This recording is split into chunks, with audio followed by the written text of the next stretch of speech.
इधर देवता भी भगवान शिव के पास आ गए। सकल सुरन के हृदय अस शंकर परम उछाह, निज नयननि देखा चहि नाथ तुम्हार विवाह। भोलेनाथ ने देवताओं से पूछा, एकत्रित होकर यहां क्यों आए हो?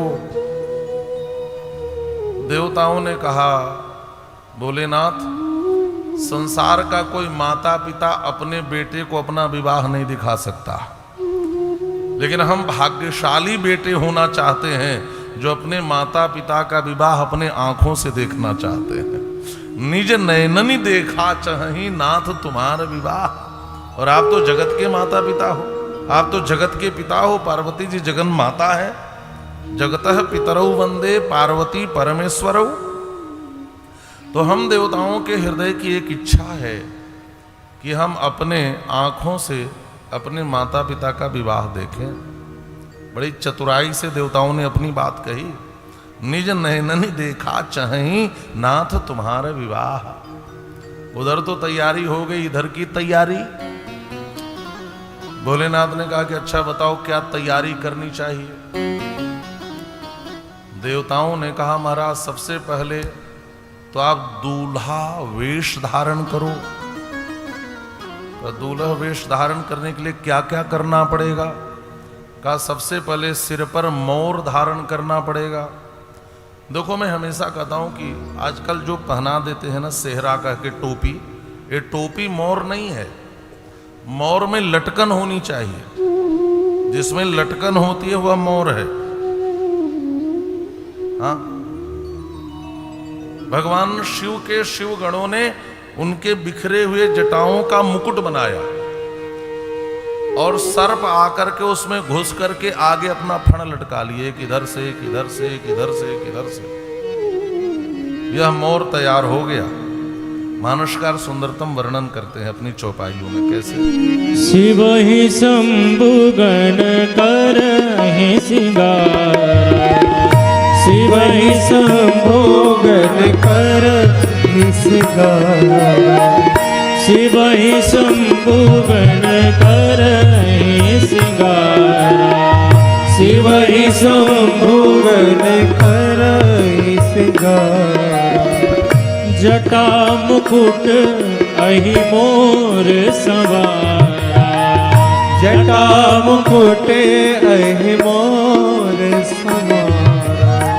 शिव ही शंभु गण करहि सिंगारा, शिव ही शंभु गण करहि सिंगारा, शिव ही शंभु गण करहि सिंगारा, शिव ही शंभु गण करहि सिंगारा। जटा मुकुट अहि मोर सवारा, जटा मुकुट अहि मोर, जटा मुकुट अहि, जटा मुकुट अहि मोर सवारा।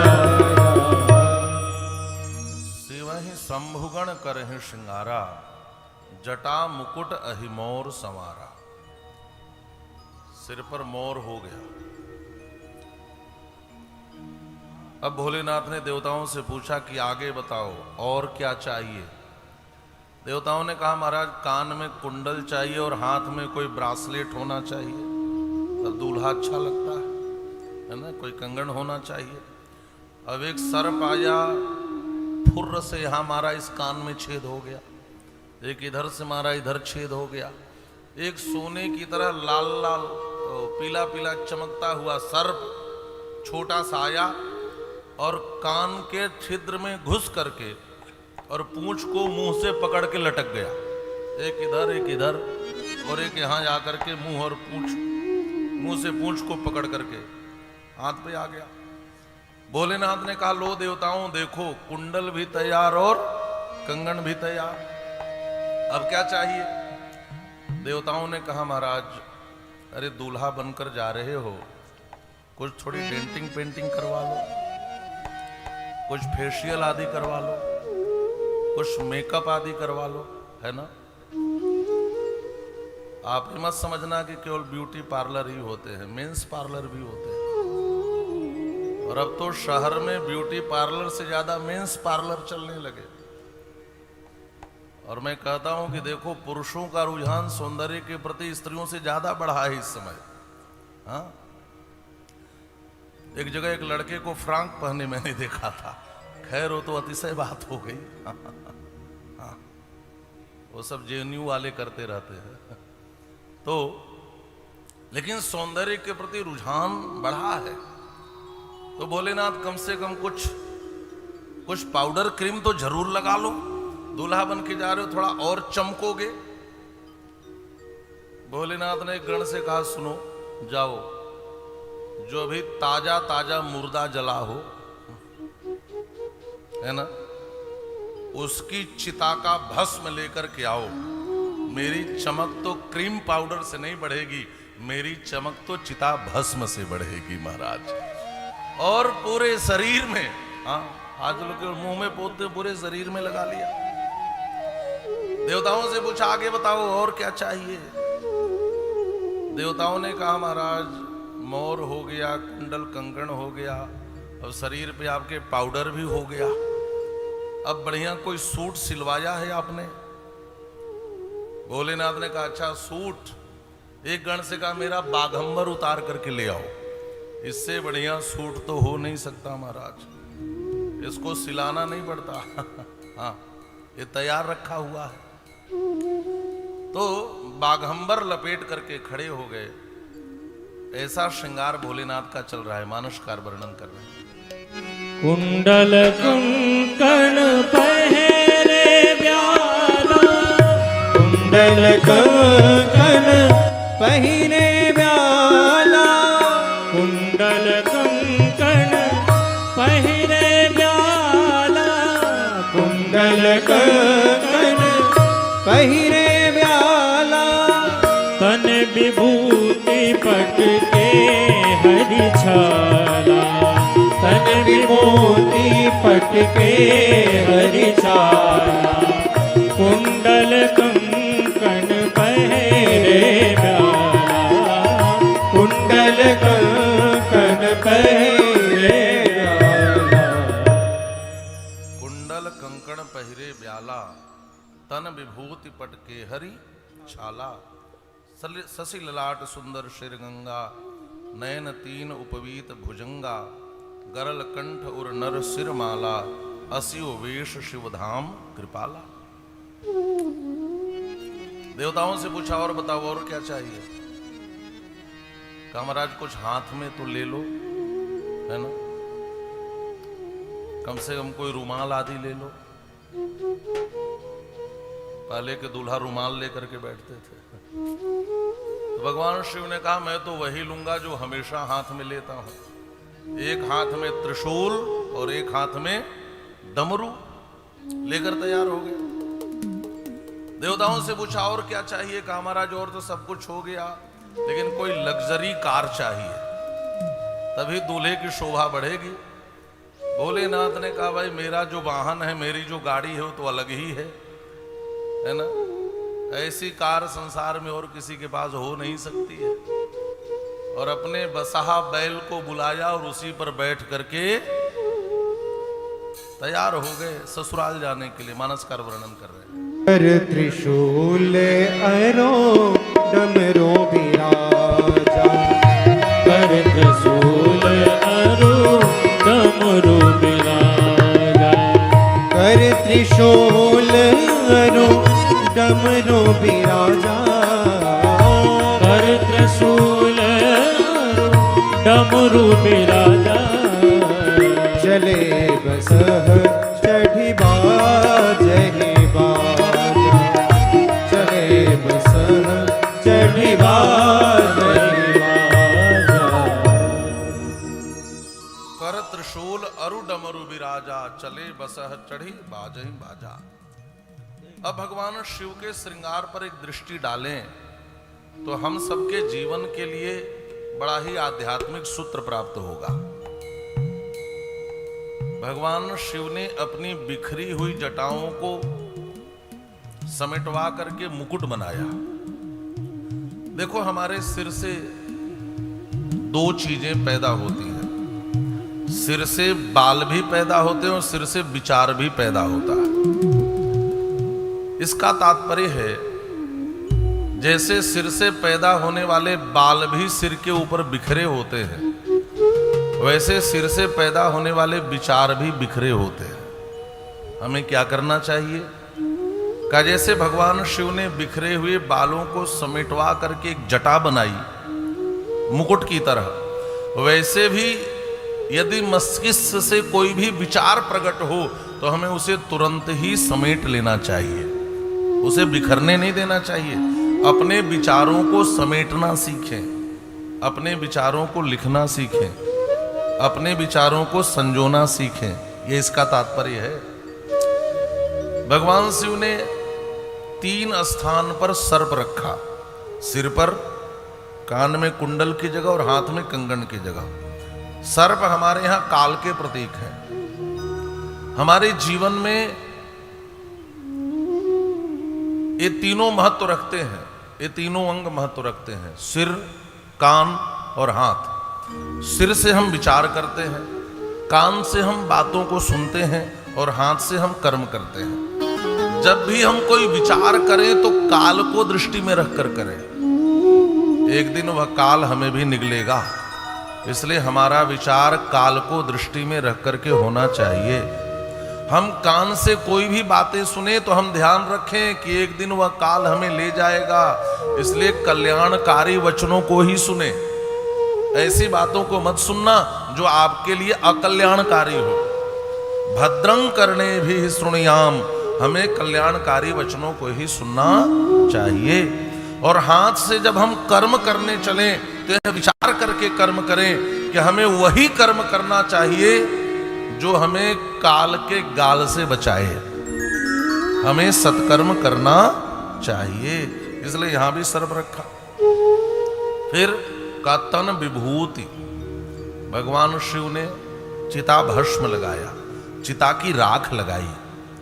भगवान शिव राख क्यों लगाते हैं चिता की? भगवान शिव कहते हैं कि देखो, इसमें और मुझ में कई समानताएं हैं। पहली समानता तो यह है कि देह इसका भी नष्ट हो गया है और मुझे भी देहाध्यास हो गया है।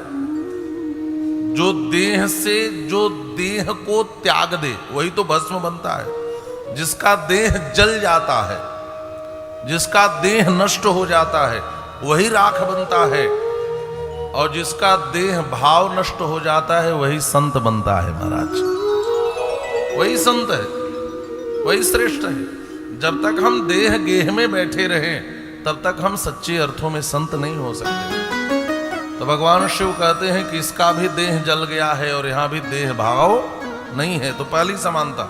दूसरी समानता का यह भी शमशान में रहता है, मैं भी शमशान में रहता हूं, तो यह मुझे बड़ा प्रिय है, उसको लगाया।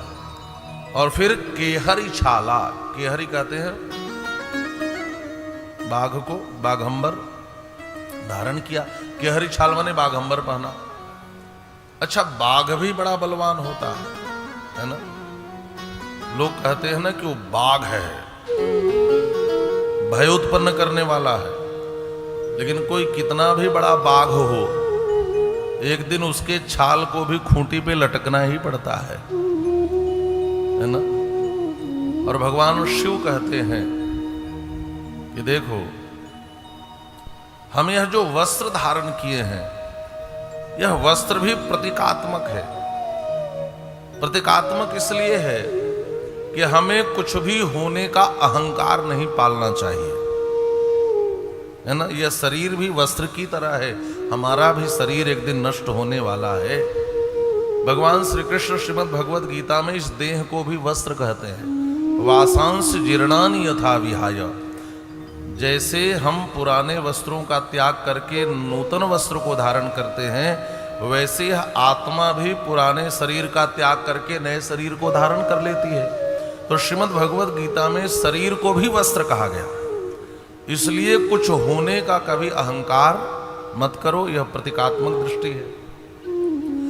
कर त्रिशूल अरु डमरु विराजा, एक हाथ में त्रिशूल है, इसमें 3 शूल बने होते हैं त्रिशूल में, और हर जीव के जीवन में 3 ही सूल होते हैं, आदि दैविक, आध्यात्मिक, आदि भौतिक। भगवान शिव का यह त्रिशूल जीवों के तीनों शूलों का समन करने वाला है। और एक हाथ में डमरू है। डमरू वह वाद्य है जिससे सारे शास्त्र प्रकट हुए हो, है ना। आप लोगों ने सुना होगा, नृत्यावसाने नटराज राजो ननाद ढक्काम नव पंचवारम उद्धर तो काम सनकादि सिद्धा नेतद विमर्शे शिवसूत्र जालम। महर्षि पाणिनि तप कर रहे थे, भगवान प्रकट हुए, नृत्य किया उन्होंने भगवान शिव ने, और नृत्य के अवसान में उन्होंने डमरू बजाया। कितनी बार कहा? 9 पंचवारम। 9 पंच माने 14 बार बजाया। अयुण रिलरिक एयों अय्यौ छवरट लणि अमगणनम जभय घटदस जभ घटदश खप चटत चटतव कपय शशरहल। यह 14 सूत्र प्रकट हुए और महर्षि पाणिनि ने इन माहेश्वर सूत्र को आधार बना करके व्याकरण की रचना की, व्याकरण बनाया। तो सारे शास्त्र भगवान शिव के डमरू से ही प्रकट होते हैं। तो डमरू शास्त्र का प्रतीक है और त्रिशूल शस्त्र का प्रतीक है। तात्पर्य यह है कि हमें शस्त्र और शास्त्र इन दोनों को स्वीकार करना चाहिए। शस्त्र आत्मरक्षा के लिए होना चाहिए और शास्त्र तो सबकी रक्षा करता है बरा, ये दोनों रक्षा करने के लिए। इस प्रकार से भगवान शिव दूल्हा वेश में तैयार होकर के किस पर बैठे? बैल पर बैठे। बैल हमारे यहाँ धर्म का प्रतीक है। इसका तात्पर्य है हम विवाह करने जाएं तो धर्म पर बैठ करके जाएं, धर्मारूढ़ होकर के जाएं। आजकल धर्मारूढ़ होकर के लोग विवाह में नहीं जाते, है ना। धर्मारूढ़ होकर नहीं जाते। भगवान शिव बैल पर बैठ करके जब चले तो जितनी देवताओं की स्त्रियां थीं सब मुस्कुरा पड़ी। देख सिवहि सुरत्रिय मुस्काही बर लायक दुल्हन जग नाही। देव पत्नियां कहती हैं ऐसे दूल्हे के लायक तो संसार में कोई दुल्हन हो ही नहीं सकती। कौन ऐसी दुल्हन होगी जिससे जोड़ी बैठेगी इनकी?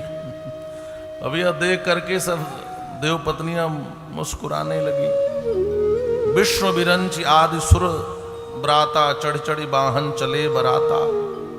सारे देवता अपने अपने साजो सामान के साथ, ब्रह्मा जी, भगवान विष्णु, इंद्र, वरुण, चंद्र, कुबेर, सारे देवता बाराती बनकर के शामिल हो गए। लेकिन किसी को आनंद नहीं आ रहा है। क्यों नहीं आनंद आ रहा है? क्योंकि दूल्हे के लायक बारात नहीं लग रही है। ये देवता सजे धजे हैं दूसरे रूप में और भगवान शिव का श्रृंगार दूसरे रूप में है। तो भगवान विष्णु ने हंस करके कहा, भोलेनाथ, ये बाराती आपके नहीं लग रहे हैं, आपके असली बाराती कहाँ है?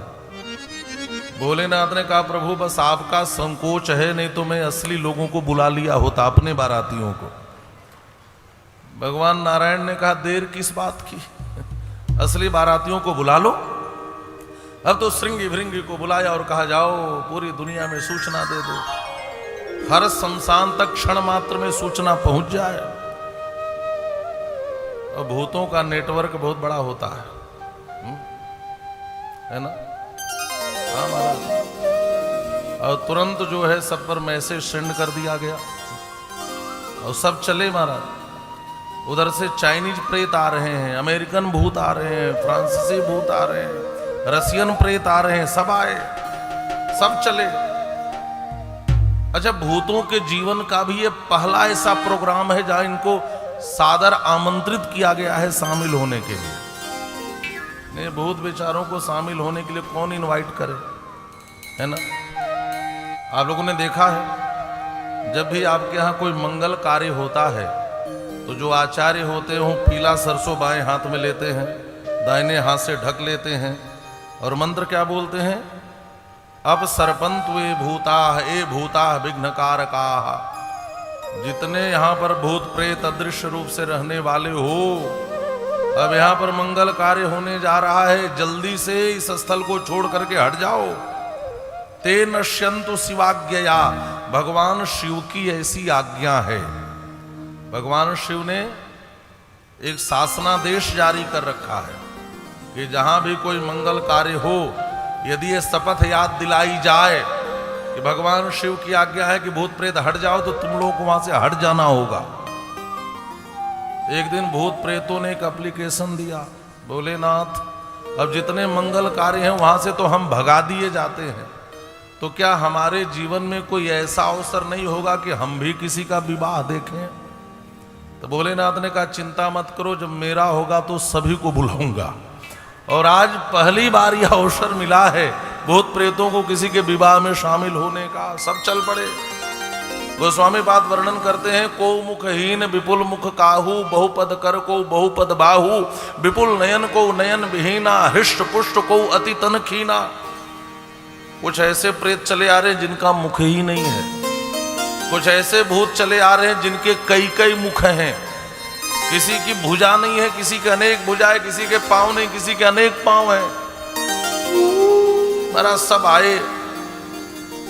अब भगवान विष्णु ने कहा हाँ अब ठीक है। देव पत्नियों ने कहा अब ठीक है, जस दूल्हा तस बनी बराता। जैसा दूल्हा अब इसके अनुसार बारात हो गई है। इसलिए महाराज आप लोग तो अपने अनुसार चलो और आप अपने बारातियों के साथ चलो। और धूमधाम से यह बारात हिमाचल नगरी की ओर जा रही है। आइए हम लोग भी जरा भोलेनाथ के विवाह में शामिल हो जाएं बड़े भाव से। वो चलनी भोला की बरतिया हिमाचल नगरी, चलनी भोला की बरतिया हिमाचल नगरी, चलनी भोला की बरतिया हिमाचल नगरी, चलली भोला की बरतिया हिमाचल नगरी। हिमाचल नगरी हो हिमाचल नगरी, हिमाचल नगरी हो हिमाचल नगरी। वो चलनी भोला की बरतिया हिमाचल नगरी, चलनी भोला की बरतिया हिमाचल नगरी।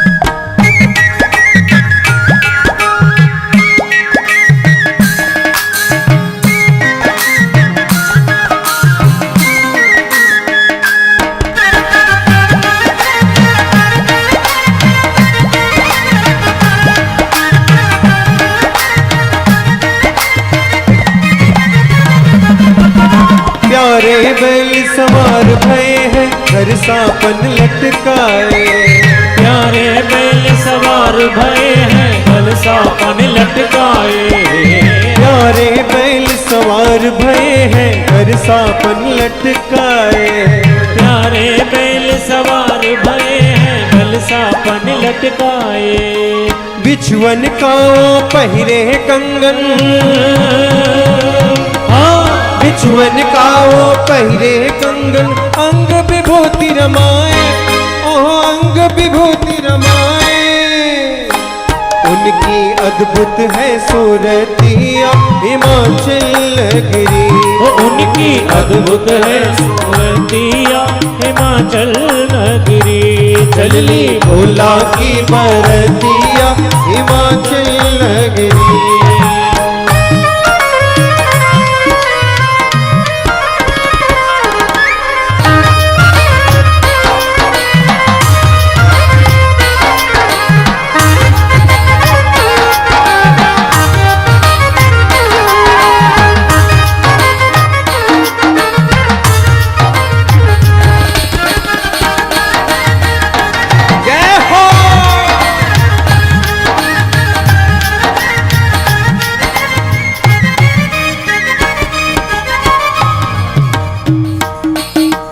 ब्रह्मा विष्णु कुबेर इंद्र सब सज कर चले बराती, ब्रह्मा विष्णु कुबेर इंद्र सब सज कर चले बराती, ब्रह्मा विष्णु कुबेर इंद्र सब सज कर चले बराती।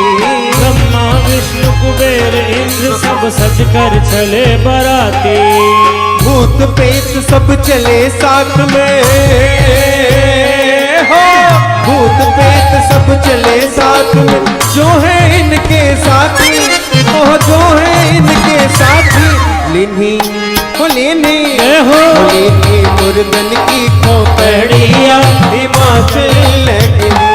लेने मुर्दन की खोपड़िया हिमाचल नगरी। चली भोला की बरतिया हिमाचल नगरी। जय हो।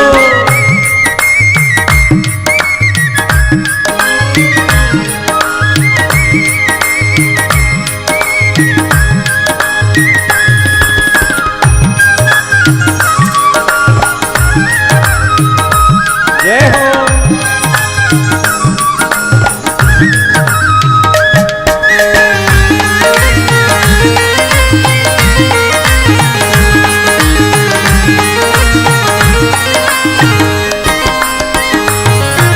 लंगड़े लूल्हे अंधे काने और कान के बहरे। लंगड़े लूले अंधे काने और कान के बहरे। लंगड़े लूल्हे अंधे काने और कान के बहरे। लंगड़े लूले अंधे काने और कान के बहरे। शंख बजावे ताल लगावे हो, शंख बजावे ताल लगावे, जोर जोर से गहरे, ओह जोर जोर से गहरे। लेने ओ लेने जय हो। ओ लेने खंजर की खंजरिया हिमाचल नगरी। लेने खंजर की खंजरिया हिमाचल नगरी। हिमाचल नगरी हो हिमाचल नगरी। हिमाचल नगरी ओ हिमाचल नगरी। वो चलली भोला की बरतिया हिमाचल नगरी। चलली भोला की बरतिया हिमाचल नगरी।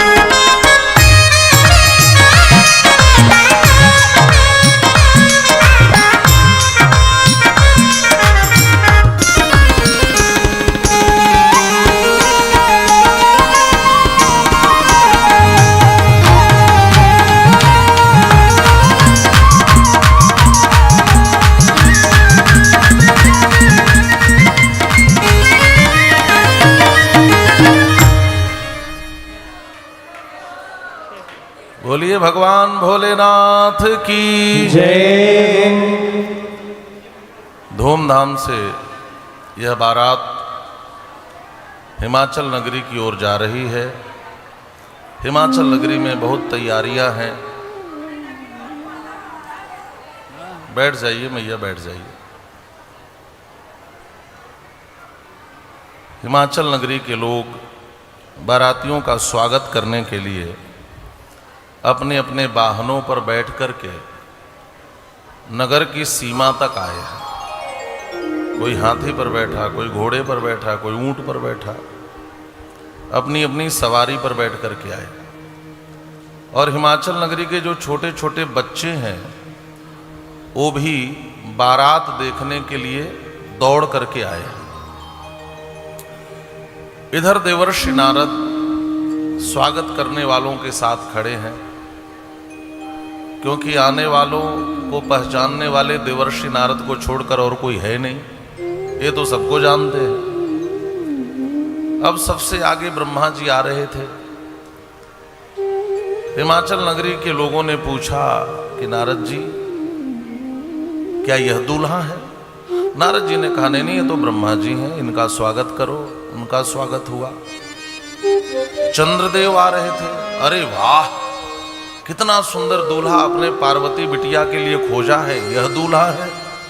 नारद जी ने कहा नहीं, ये तो सेवक हैं, दूल्हे के सेवक हैं।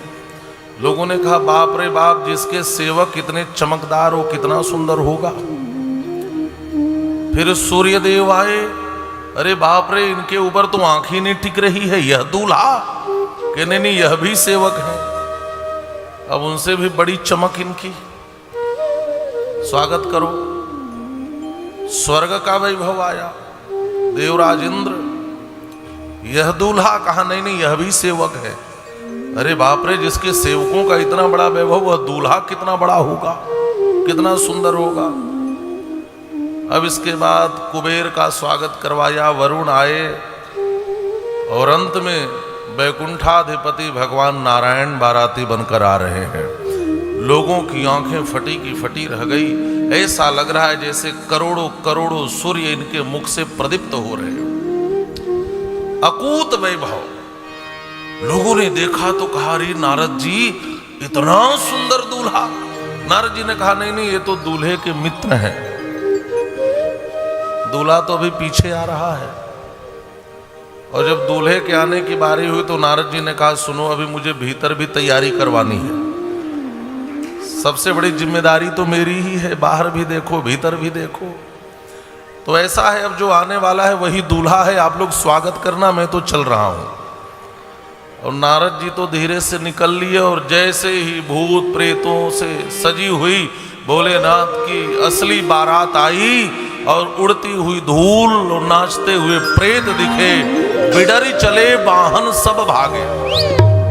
जो वाहन थे उन वाहनों ने अपनी अपनी सवारी को उलट दिया। हाथी ने हाथी सवार को, घोड़े ने घुड़सवार को, सबको उलट दिया। और सब पहले तो वाहन भागे। गोस्वामी जी के शब्द हैं, बिडरी चले वाहन सब भागे। हाथी घोड़े ऊंट पहले ये भागे। अच्छा, और भी लोग भागे। खड़ा कौन रहा? का धरी धीरज तह रहे सयाने।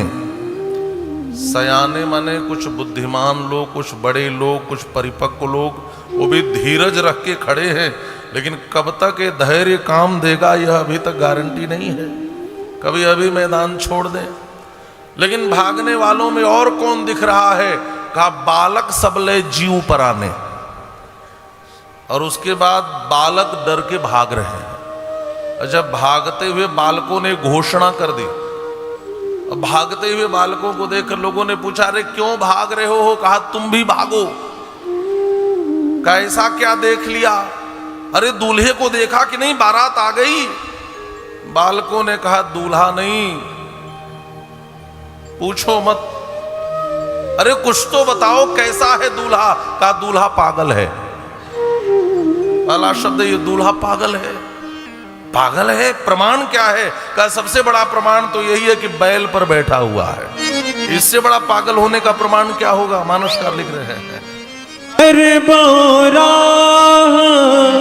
बस असवारा, अरे बोरा बस असवारा, बन बोरा बस असवारा, बन बोरा बस असवारा, ब्याल कपाल विभूषण छारा, ब्याल कपाल विभूषण छारा, ब्याल कपाल विभूषण छारा। बालकों ने कहा बर बौराह। बौराह माने पागल। प्रमाण का बसह असवारा, बैल पर बैठा है। और ध्यान से सुनेंगे, बालक किसे कहते हैं? जो अज्ञानी होता है। अज्ञानियों ने भगवान भोलेनाथ को पागल कहा। और कारण क्या बताया? क्योंकि बैल पर बैठा है। समाज के जो अज्ञानी लोग हैं वह बैल पर बैठने वाले को, मतलब धर्म पर चलने वाले को पागल ही कहा करते हैं। बात समझ में आ रही है? कोई धर्म कर्म समाज में करने लगे तो जो अज्ञानी है उसको पागल कहते हैं। लेकिन धर्म पर चलने वाले को इससे कोई फर्क नहीं पड़ता। वह धर्म पथ पर चलना कभी छोड़ता नहीं है। एक बात और आप देखेंगे, आज वर्तमान संदर्भ में भगवान शिव का विवाह कई मायनों में समझने के योग्य है। भगवान शिव ने अपने श्रृंगार के लिए कोई अलग से प्रसाधन की सामग्री इन्होंने नहीं मंगवाया, है ना। आज लोग क्या करते हैं, गोस्वामी जी का एक दोहा है कि समय परे कछु और है, समय परे कछु और, तुलसी भांवर के परे नदी सिरावत मोर। समय समय की बात है, जो मोर एक दिन दूल्हे के सिर की शोभा बढ़ाता है, एक दिन लोग उसी को नदी में प्रवाहित कर देते हैं। भगवान शिव ने कहा हम वैसी चीज से अपनी शोभा नहीं बढ़ाएंगे जिसको एक दिन अपने से दूर करना पड़े, छोड़ना पड़े। हम क्यों ना उन्हीं चीजों से अपना श्रृंगार करें जो हमेशा मेरे नित्य के लोग हैं, नित्य के साथी हैं। अलग से कोई चीज की उपस्थापना नहीं की। एक बात और है, भोलेनाथ की जैसी स्थिति थी, भोलेनाथ उसी स्थिति में विवाह करने गए। आजकल लोग क्या करते हैं, स्थिति कितनी भी कमतर हो, लोन लेकर, कर्ज लेकर के दुनिया को दिखाने के लिए कि मुझसे बड़ा खरबपति कोई नहीं है, वो खूब खर्चा करते हैं महाराज। और कुछ समय के लिए अपने को करोड़पति दिखाने के चक्कर में जीवन भर रोडपति बनकर घूमते हैं। भगवान शिव के विवाह में यह बात समझ में आती है कि हम जिस स्थिति में हैं, विवाह के लिए उसी स्थिति में जाएं। दिखावे के लिए कोई कार्य न करें। भगवान शिव ने दिखावे के लिए अलग से कोई व्यवस्था नहीं की। यही है धर्म पर चलना, यही है धर्म पर चलना। और एक बात और है, भगवान शिव संहार के देवता है। संहार का मतलब है केवल सृष्टि का संहार नहीं करते, ये बनी बनाई समाज की गलत परंपराओं का भी संहार करते हैं। कुछ परंपराएं चली आ रही हैं जो समाज के लिए गलत हैं और हम उसको ढोते जा रहे हैं। उसमें से एक यह भी है कि विवाह में अनावश्यक खर्च करना। तो इन चीजों पर वह एक प्रहार करते हैं, उसका संहार करते। यह है धर्म पथ पर चलना। और बस बात वही है कि धर्म पर चलने वाले को दुनिया पागल कहती है। दुनिया में भी जो अज्ञानी हैं, जो बालक हैं, वो पागल कहते हैं। महाराज, बालक वापस आए। अच्छा, जब बारात आने वाली होती है तो सबसे अधिक टेंशन माताओं को ही होता है। सबसे अधिक टेंशन माताओं को होता है कि उस विवाह में सबसे अधिक सुंदर मुझी को दिखना चाहिए। और जो स्त्रियां थी हिमाचल नगरी की, वो कमरा बंद करके भीतर से और खूब श्रृंगार कर रही हैं, खूब श्रृंगार कर रही हैं अपना। उसी समय बालक आकर के दरवाजा पीटने लगे, मैया खोलो, दीदी खोलो, जो संबंध में खोलो। लेकिन मजाल है कि श्रृंगार करते हुए माताओं से कोई दरवाजा खुलवा ले, है ना। अब बालक पीट रहे हैं, बस भीतर से इतना ही पूछा गया, ये बताओ बारात आ गई क्या? बच्चों ने कहा मैया दरवाजा खोलो, बारात नहीं यमराज की सेना आई है और तेरा लाला फंसा हुआ है, जल्दी से भीतर ले लो, नहीं कब गुजर जाएगा, मिलेगा नहीं फिर। अब ऐसी आवाज सुनकर के डरी हुई माताओं ने जल्दी से दरवाजा खोला। अब बच्चे हाँफ रहे थे, अरे बेटा बारात आ गई, दूल्हा कैसा है? बालकों ने कहा पूछो मत, तन छार ब्याल कपाल भूषण नगन जटिल भयंकरा, संगभूत प्रेत पिशाच जोगिन बिकट मुख रजनी चरा। और मैया हम कह रहे हैं, जो जियत रही बारात देखत, पुण्य बढ़ते ही कर सही। आज वही जिंदा रहेगा जिसका बड़ा पुण्य होगा। मैया सब मरने वाले हैं। और संकेत बड़ा सुंदर है, कोई पापी भोलेनाथ का विवाह थोड़ी देख सकता है, जो पुण्यात्मा होगा वही भोलेनाथ का विवाह देख सकता है। बालकों ने कहा मैया जो जियत रही बारात देखत, पुण्य बढ़ते ही कर सही। देखहीं सो उमा विवाह घर घर, बात अस लरिकन कही। माताओं ने सोचा कोई कौतुक आया होगा, बच्चे डर गए हैं। अरे विवाह में कई प्रकार के आते हैं ना, खेल तमाशे। पुराने जमाने में वो घोड़ा का नाच क्या क्या आता था, तो माताओं को लगा कि कोई खेल तमाशा देखकर डरे हुए हैं, है ना। कहाँ से ये सब जो वर्णन कर रहे हैं, ऐसा कैसे होगा? अच्छा, माताओं ने बहुत इसको गंभीरता से नहीं लिया और श्रृंगार करके इधर पहुंची हैं। इधर भगवान भोलेनाथ परीक्षण के लिए, द्वारचार के लिए द्वार पर आए हैं। और इधर माँ मैना, आहा हा, सबसे अधिक प्रसन्नता तो सासू माँ को ही होती है। वो भी बढ़िया श्रृंगार करके, हाथ में थाल सजा करके आरती, गंगा जल, दुर्वा, अक्षत, हरिद्रा, कुमकुम सब लेकर के खड़ी हैं द्वारचार के लिए अपनी सखियों के साथ। बड़ा सुंदर वर्णन यहाँ मानसकार कर रहे हैं। मैना शुभ आरती सवारी, मैना शुभ आरती सवारी, संग सुमंगल गावहि नारी, संग सुमंगल गावहि नारी, कंचन थार सोहबर पानी, कंचन थार सोहबर पानी,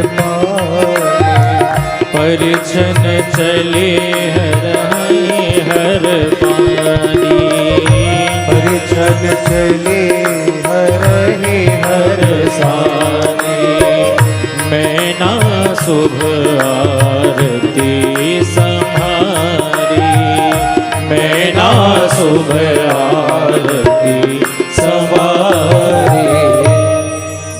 मैना शुभ आरती सवारी, संग सुमंगल गावहि नारी। जो साथ में स्त्रियां हैं सब मंगल गीत गा रही हैं। आहा, कंचन थार सोह बर पानी, स्वर्ण के थाल में गंगा जल आदि लेकर के वो तैयार हैं परिछन के लिए। और महाराज उसी समय दूल्हा सरकार वहां लाए गए। अच्छा, लाए गए तो दूल्हे का पीठ दिख रहा है, दूल्हे का मुख ही नहीं दिख रहा है। अब बैल पर बैठे हुए हैं। अच्छा, आपको पता है कैसे बैठे हैं? संतों ने तो अलग अलग स्वाद लिया है। अच्छा, भगवान भोलेनाथ बैल पर भी बैठे हैं तो उल्टा बैठे हैं, जिधर पूंछ है उधर मुंह करके बैठे हैं। किसी ने पूछा कि भोलेनाथ उल्टा क्यों बैठे हो? इसके भी बड़े बड़े संकेत हैं। पहला संकेत यह है कि ससुराल विवाह करने तो जाओ, लेकिन दृष्टि अपने घर की ओर ही रखो।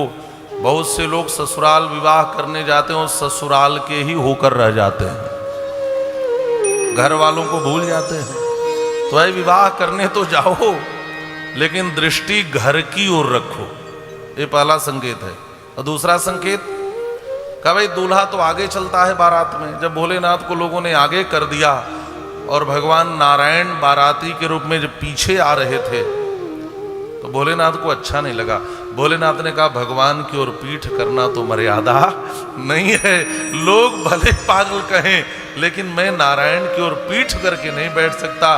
तो भोलेनाथ उल्टा होकर के बैठ गए। दूसरा संकेत यह है, विवाह के लिए जाओ तो अपनी दृष्टि में नारी को रख करके मत जाओ, नारायण को रख करके जाओ, कल्याण होगा। उल्टा बैठे। अच्छा, जब परिछन के लिए दूल्हा लाया गया तो बैल का मुंह दूल्हे का पीठ। किसी ने पीछे से आवाज लगाई, बैल को उल्टा घुमाओ तब दूल्हा सीधा दिखेगा। और जैसे बैल को उल्टा घुमाया गया और दूल्हे का मुख सामने आया, विकट वेश रुद्र ही जब देखा। यहां अपना असली रूप दिखाया भोलेनाथ ने।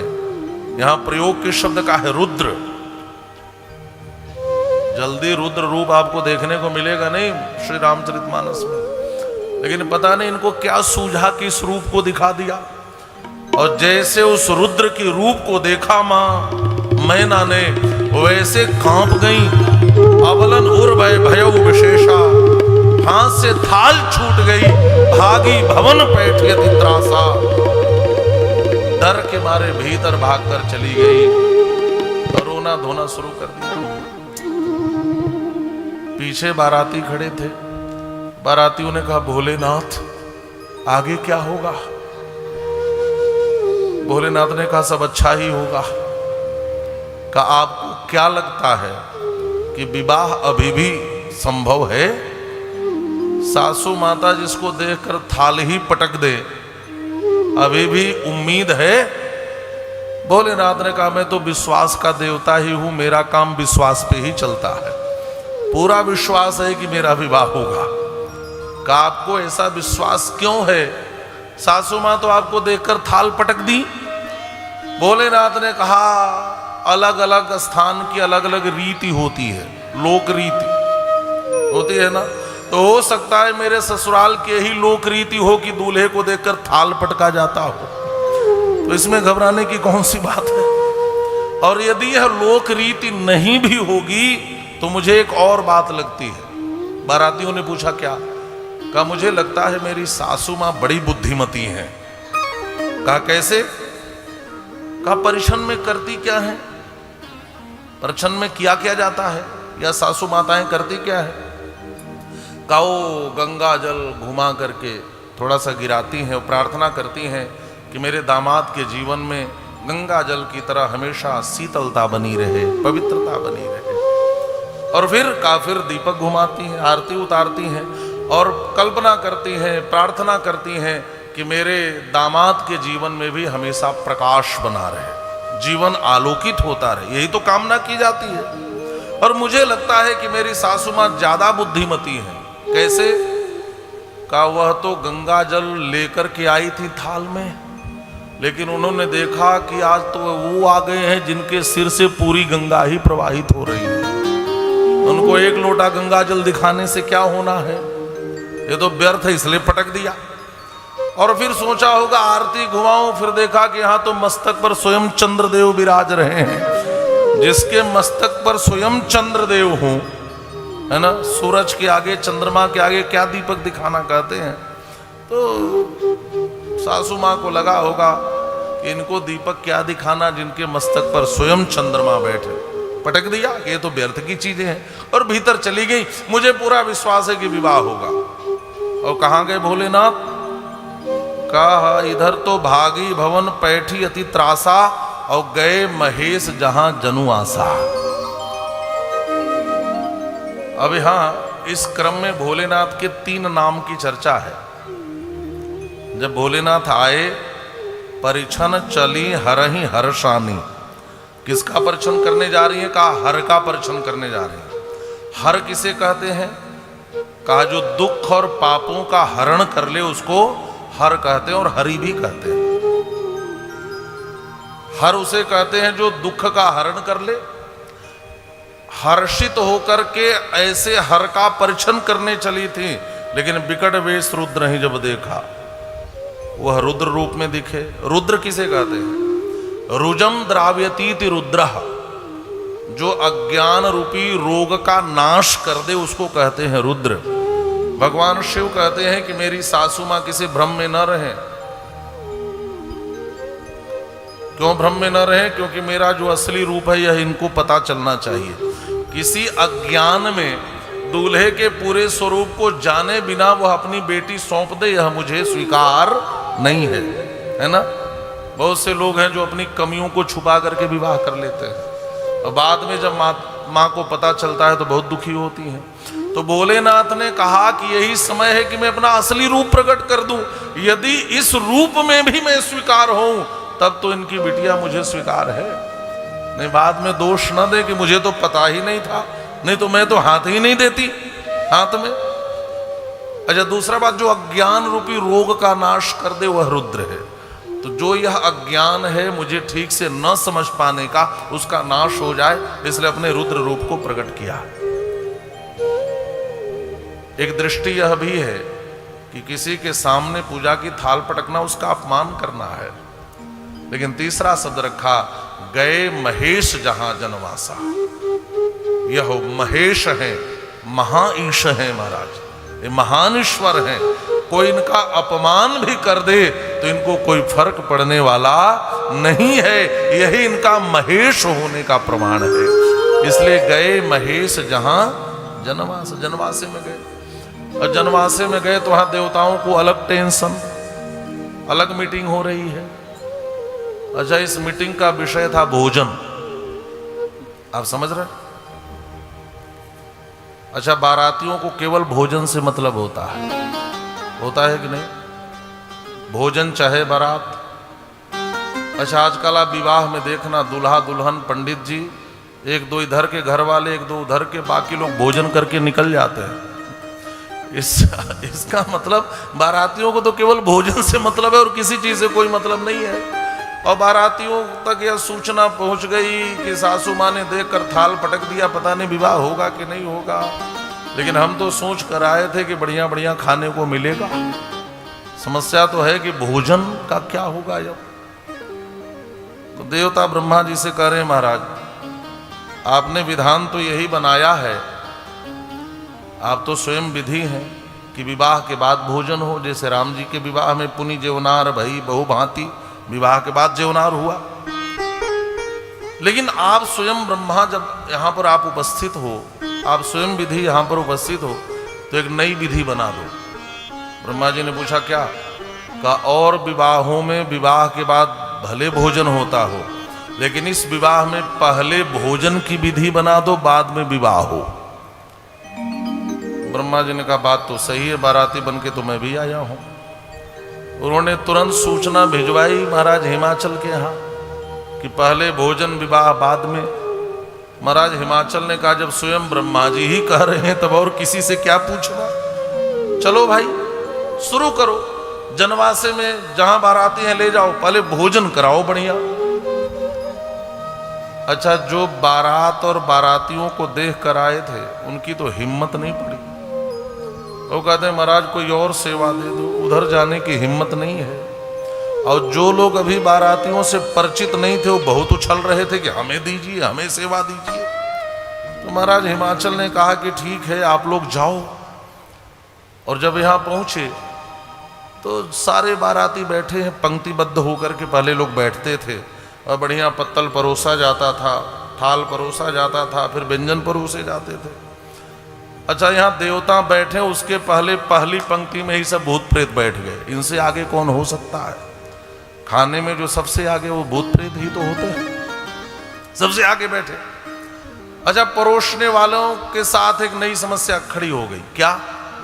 का जिसका एक मुख था एक पत्तल रखा, दो मुख था दो पत्तल, तीन मुख था तीन पत्तल, चार मुख था चार पत्तल, है ना। आगे का मुख था तो आगे पत्तल, पीछे का मुख था तो पीछे, दाएं का मुख था तो दाएं, बाएं का मुख था तो बाएं। समस्या तो तब हुई जब कुछ बाराती बिना मुख वाले बैठे थे। तो टेंशन ये था कि कितना पत्तल रखे और किस दिशा में रखे। और वो खड़े होकर ताक रहे थे, तब तक बिना सिर का बाराती बोल पड़ा मेरा पत्तल कहाँ है। अब तो ये आवाज सुनकर लगा कि हार्ट अटैक कर जाएगा, बोल किधर से रहा है, इसका तो मुंह ही नहीं है। और जो पत्तल परोसने वाले थे वो घबरा कर जितना पत्तल था उसी के पास पटक करके भागे। भोलेनाथ ने कहा अरे रुको रुको रुको, भागो मत, भोजन कौन कराएगा। महाराज हिम्मत नहीं पड़ रही है। भोलेनाथ ने कहा सुनो एक उपाय करो, यहीं पे सजा करके भोजन को एक किनारे रख दो, ये हमारे सारे भूत प्रेत जो बाराती हैं नाच गा करके खा लेंगे। अब मुझे लगता है बुफे सिस्टम का आरंभ यहीं से हुआ होगा, है ना। जो बहुत शिष्ट होकर के संस्कार पूर्वक बैठकर धैर्य धारण किए बिना, पहले तो जो शिष्टता पूर्वक कर लें उनके लिए तो व्यवस्था है, और जो नहीं कर पाए उनके लिए ऐसे ही सिस्टम होते हैं महाराज। अच्छा वो सब, लेकिन समस्या इधर थी।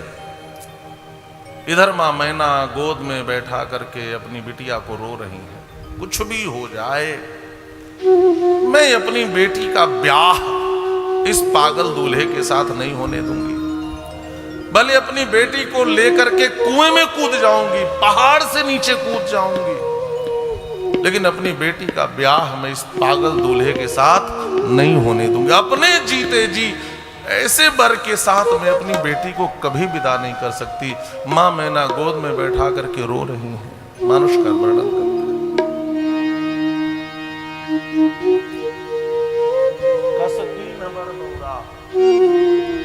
कसकीन हबर बोराह बेरीजे तुम्हें सुंदरता दे। कसकीन हबर बोराह बेरीजे तुम्हें सुंदरता दे। जो फल चाहिए सुर करो ही सोबर रस बहो रही लागे, जो फलो चहिया सुर तरो ही सोहर, रस बहो नहीं लाग तुम सहित गिरते गिरा पावक जरो जलनि मोरो, रुठाओ अप जस हो जग जीवत विवाह न हो करो, अपरस हो जग जीवत विवाह न करो, जीवत विवाह न हो करो, जीवत विवाह न हो करो। कशकीन बर बौराह विधि जही तुम्हें सुंदरता दई। अरे विधाता, इतनी सुंदर मुझे बिटिया दी और बिटिया के किस्मत में ऐसा दूल्हा लिख दिया, लेकिन मैंने भी निर्णय ले लिया, मैं अपने जीते जी ऐसे दूल्हे के साथ अपनी बेटी का ब्याह होने नहीं दूंगी। और सबसे पहले किसको उलाहना दे रही हैं? अच्छा आप बताओ, सबसे पहले उलाहना किसे मिलती है? हाँ, बीच वाले को, है ना? उलाहना तो उसी को मिलती है। यदि बेटे वाले को बेटी ठीक न लगे तो इधर, और बेटी वाले को बेटा ठीक न लगे तो, और बीच में तो उलाहना उसी को मिलती है जो बीच वाला हो। और सबसे पहले मां मैना ने किसे उलाहना दी? नारद कर में काह बिगाड़ा। सब इसी का किया रहा है। मैंने क्या बिगाड़ा था? इस नारद का क्या बिगाड़ा था मैंने? भवन मोर जिन बसत उजारा। ऐसे पागल दूल्हे के लिए इतनी तपस्या करवा दी मेरी बिटिया से। रोने लगे। नारद जी आ गए, सप्तऋषि आ गए, सबने समझाया और मां पार्वती भी समझाने लगी। मां जनिले हु मां तू कलंक करुणा परिहरहु अवसर नहीं। मां कलंक मत लो, पिछले जन्म की मैं सती हूं और मैं जन्म जन्मांतर की इनकी ही हूं, फिर इनकी हो जाऊंगी, और बीच में विवाह रोक करके आप कलंक क्यों ले रही हो? समझाया। नारद जी ने भी पूरी बात समझाई। और शिव पुराण में तो यहां तक कहा है नारद जी ने कि मां ये जो दिख रहे हैं ना वैसे हैं नहीं, ये तो बहुत सुंदर है। और आगे चलकर भगवान शिव ने मां मैना को अपने उस रूप कामेश्वर का दर्शन कराया, कामेश्वर रूप का दर्शन कराया। तब मैया को प्रबोध हुआ कि नहीं नहीं, हैं तो बड़े सुंदर, ये दुनिया से अपने असली रूप को छिपाए रहते हैं, महाराज छिपाए रहते हैं। तब मैया को प्रबोध हुआ और फिर धूमधाम से श्री पार्वती जी के साथ भगवान भोलेनाथ का विवाह संपन्न हुआ। अब इससे ज्यादा मैं इसको विस्तार देने की स्थिति में नहीं हूं, अभी श्री राम जन्म तक पहुंचना है। बाकी ये सब कथाएं तो बहुत विस्तार की हैं ही। विवाह का प्रसंग वैसे ही मंगलमय प्रसंग है, लेकिन भोलेनाथ का विवाह हो और एक मंगल में गीत न हो तो भी बात बनती नहीं है। तो हर गिर जाकर भयो विवाहु, विवाह तो सानंद और मंगलमय ढंग से संपन्न हुआ, लेकिन विवाह में लोग आनंद विभोर होकर के नाच रहे हैं, गा रहे हैं और मंगल गीत गाते हुए इस उत्सव को मना रहे हैं। आइए बड़े भाव से हम लोग भी मिलजुल कर गुनगुनाते हैं। कि जोड़ी का जवाब नहीं, कि जोड़ी का जवाब नहीं, कि जोड़ी का जवाब नहीं, कि जोड़ी का जवाब नहीं। दुल्हा दुल्हा दुल्हा बने हैं भोलेनाथ, दुल्हा बने हैं भोलेनाथ की जोड़ी का जवाब नहीं। दुल्हा बने हैं भोलेनाथ की जोड़ी का जवाब नहीं।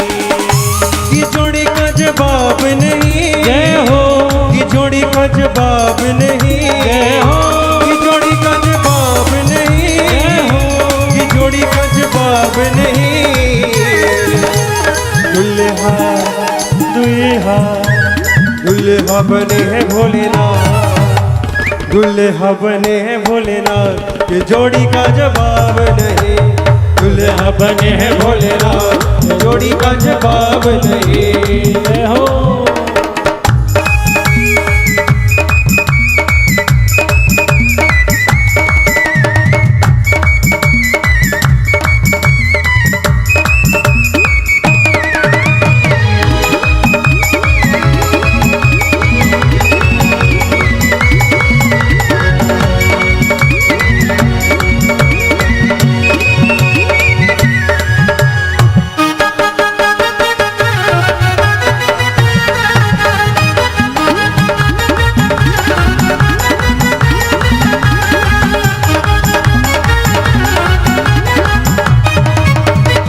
गोरा जी मेरी गोरी गोरी।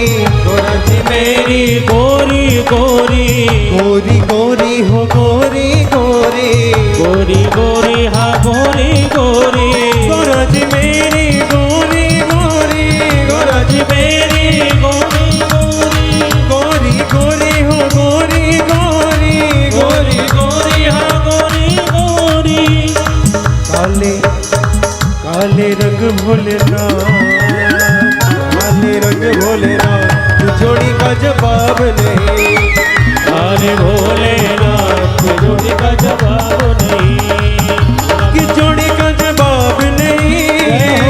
की जोड़ी का जवाब नहीं। जय हो की जोड़ी का जवाब नहीं। जय हो की जोड़ी का जवाब नहीं।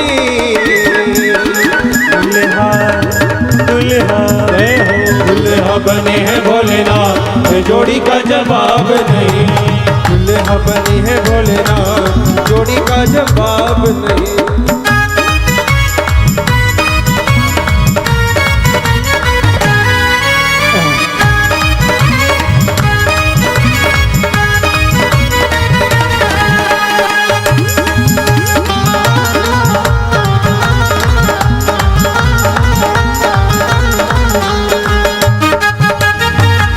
जय हो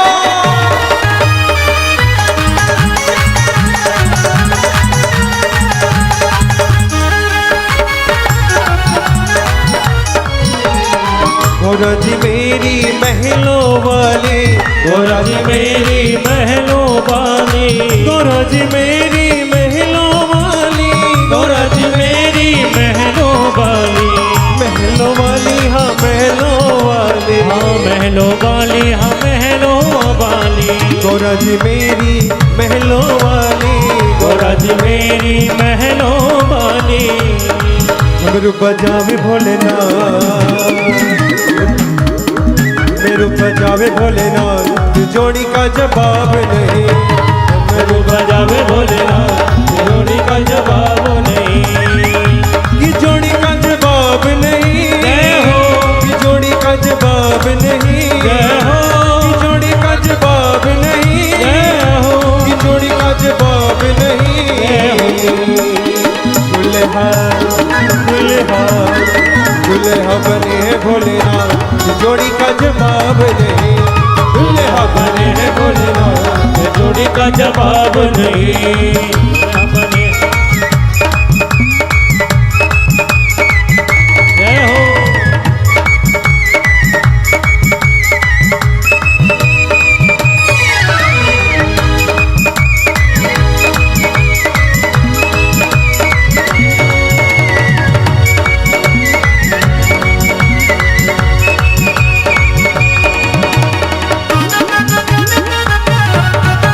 जय हो